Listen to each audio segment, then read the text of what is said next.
Khusus yang anak di bawah umur kita terapkan Undang-Undang Perlindungan Anak, dan terhadap korban yang sudah dewasa kita gunakan kanun yang berlaku di Provinsi Aceh. Kepolisian Resort Sabang kembali melakukan ungkap perkara terkait kasus pelecehan seksual yang dilakukan salah seorang oknum PNS Kementerian Pertahanan Kemenhan yang saat ini bertugas di salah satu instansi di Sabang. Dalam perkara tersebut, Polres Sabang telah mengamankan tersangka Y yang telah melakukan pelecehan seksual terhadap 3 orang remaja putri dan 2 orang anak di bawah umur. Kapolres Sabang AKBP Muhammadun SH melalui Kasat Reskrim Polres Sabang AKP Bukari SH menerangkan pelaku akan dikenakan Undang-Undang Perlindungan Anak dan hukuman berdasarkan kanun yang berlaku di Aceh.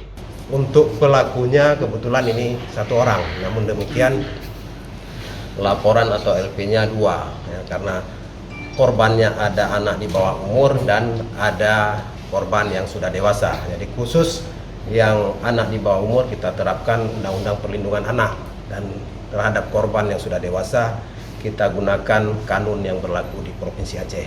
Adapun kronologi kejadian tersebut bermula dari tersangka membuat les ataupun bimbingan terhadap warga Kota Sabang khususnya yang berkeinginan untuk mengikuti tes TNI.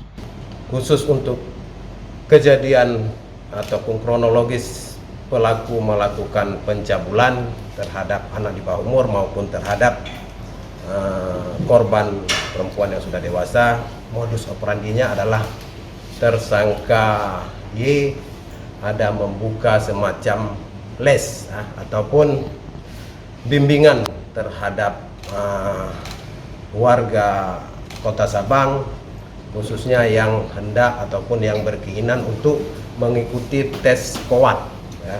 Jadi tersangka Y ini memberikan pelatihan secara cuma-cuma, namun dalam pemberian pelatihan ataupun les ini yang bersangkutan melakukan pelecehan ataupun perbuatan cabul terhadap korban dengan cara pelaku ataupun tersangka Y menyuruh korban untuk membuka pakaian dengan alasan untuk mengecek postur tubuh yang bersangkutan. Jadi pada saat korban membuka pakaian, pada saat itulah pelaku Y melakukan pelecehan terhadap korban.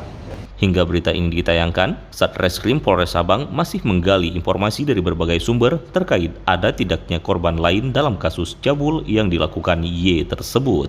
Razi Arda, RRI Sabang melaporkan.